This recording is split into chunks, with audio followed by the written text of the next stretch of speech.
उसके बाद सीएमसी का 20 पर 3,40,000 पर 5,000 रुपये, दोनों ईदगाहों के लिए, दोनों ईदगाह नहीं खबरस्तान के लिए।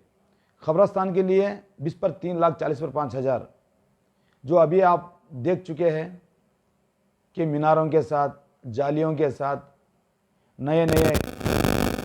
कमान के साथ जो काम किया गया, ये काम इसलिए किया गया कि हमारे खबरस्तान का रौनक बढ़ सके, हमारे खबरस्तान के अंदर जाने वाले को, आने वाले को देखने के लिए एक खूबसूरती, एक इस्लामिक तरीके से हमारा खबरस्तान नज़र आने के लिए हमारी कोशिश थी कि गुजरात से इस मटेरियल को, जालियों को मंगा के इस काम को अंजाम दिए। और गेट का बहुत छोटे थे गेट्स, अंदर जाने आने में, मैयत को लेकर जाकर आने में तकलीफ इसलिए थी कि गेटों को खोल के हमें अंदर ले जाने में कुछ तकलीफ हो रही थी। उसके मद्देनज़र रखते हुए गेटों को बड़ा किया गया, बड़े बड़े कमाना बनाया गया, उसके साथ उसके ऊपर हाइट करके जालियों को, मीनारों को लगाया गया, ये भी सीएमसी के फंड से। और उसके बाद जो वक्फ बोर्ड का फंड 7.5 लाख रुपए, तो गुस्ल खाना, जो मैयतों को नहलाने के लिए, मैयतों को गुस्ल दे के, जो घरों में तंगी होने की वजह से जो मैयत को लेकर के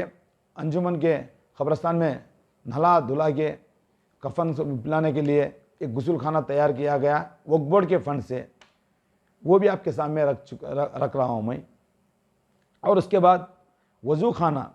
वो भी वक्फ बोर्ड का फंड है, 7.5 लाख रुपए वज़ू खाना, उसके साथ एक सिक्योरिटी रूम, ये दोनों भी आपके सामने रख रहा हूँ।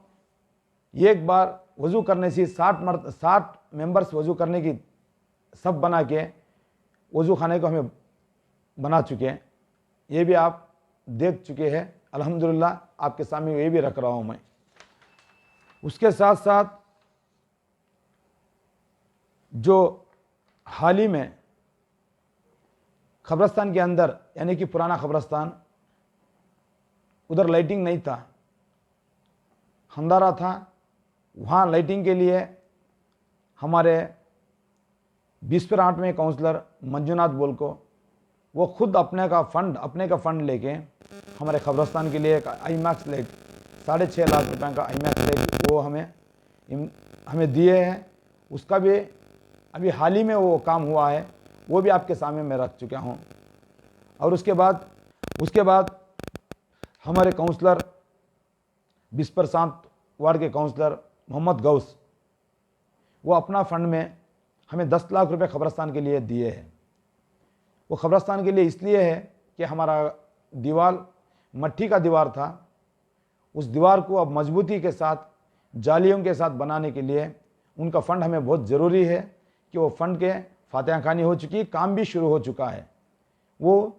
जो खबरस्तान के पीछे जो ईदगाह है, उस ईदगाह की जगह के अंदर उस कंपाउंड को तामीर करने के लिए फ़ंड है। मैं 10 लाख का काम वो भी शुरू कर चुके हैं गौस भाई के फ़ंड में, उनका भी मैं शुक्रिया अदा करना चाहता हूँ। उसके बाद जो ईदगाह के अंदर जो गुजरात से हमें जालियाँ और उसके बाद मीनारा जो हमें मंगाए थे, हमारी सोच ये थी कि ईदगाह की खूबसूरती बढ़े, ईदगाह की भी खूबसूरती बढ़े। और ईदगाह के अंदर जो भी कमी पेशी थी, जो सफ़ों में, जो सफ़ों के अंदर जो मट्टी ग्रावल फिल करके, रोलर मंगा के, जेसीपी के साथ लेवल करके, उस जालियों को, उस मीनारों को बिठा के उसकी खूबसूरती के साथ हमें उसको भी अच्छा से अच्छा काम करने के लिए हमें कोशिश की है, वो भी आपके सामने रख रहा हूँ। ये फ़ंड आके वक्फ बोर्ड का 10 लाख रुपए का फ़ंड है, उसमें हमें मदद मिली है जो ग्रावल के लिए, 10 ट्रिप ग्रावल के लिए उंडेकर रहीम साहब ने, और उसके साथ MKT महबूब साहब ट्रांसपोर्ट, यानी कि लारियों से जो भर के जो ग्रावल लाना था, वो भी हमें उनका ट्रांसपोर्ट के साथ हमें फ्री के साथ हमें दिए है। वो ट्रांसपोर्ट और JCP दो भी उन्होंने हमें फ्री खिदमत देने के लिए वो भी हमें मदद करे हैं, उनका भी शुक्रिया अदा करना चाहता हूँ। उसके बाद में लियाकत भाई, चितवाड़ी के लियाकत भाई, वो हमें रोड रोलर के लिए यानी कि कंकरिंग के जो भी पत्थर जो है वो दबा के जो रोल करने के लिए नमाज के लिए आसानी के साथ कोई भी कंकर नहीं आना, उस वजह से वो रोड रोलर लेके हमें उसका काम अंजाम दिए हैं, उनका भी मैं शुक्रिया अदा करना चाहता हूँ इस मौके पर।